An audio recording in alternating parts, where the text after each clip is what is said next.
This is the Lone Crater YouTube. We hope this video helps. In this video, I will explain how to make banana bread on a stovetop. First, gather your ingredients like 3 to 4 ripe bananas, flour, sugar, and baking soda. Next, prepare your cooking setup by placing a trivet inside a large, heat-safe pot with a tight-fitting lid. Mash your ripe bananas until they are smooth, about 1 cup.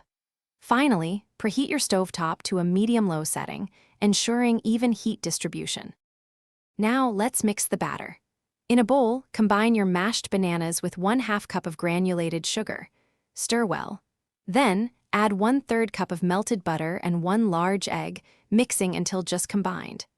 Gradually whisk in 1 1/2 cups of all-purpose flour. Finally, gently fold in 1 teaspoon of baking soda and a small pinch of salt until the batter is smooth. It's time to bake. Lightly grease and flour a small, oven-safe loaf pan, ensuring the bread won't stick. Carefully pour your prepared banana bread batter into this pan. Now, place the pan onto the trivet inside your preheated lidded pot. Cover the pot tightly and cook for 45 to 60 minutes over low, consistent heat. Avoid lifting the lid too often. To check for doneness, insert a toothpick into the center. It should come out clean.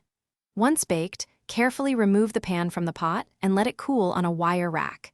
It's important to allow the banana bread to cool for at least 15 minutes before slicing. This helps it set properly. Then, slice and enjoy your warm, delicious homemade banana bread. Thanks for watching.